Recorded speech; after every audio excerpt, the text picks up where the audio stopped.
noma indlela ebukeka ingcono. So this is when politics were introduced to mankind.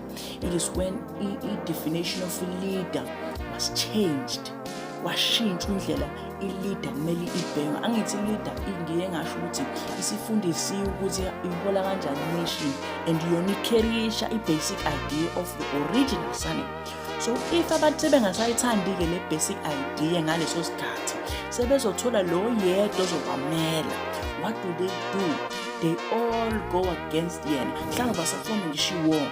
They form i-alliance yabo ehlukile ezoba against yena in a political manner. Shukuthi manje-ke lo oyedwa uzo-representa bona. And this is all good up until into eyodwa. Up until le politician kumele idayise noma idayise i-idea of leadership yayo.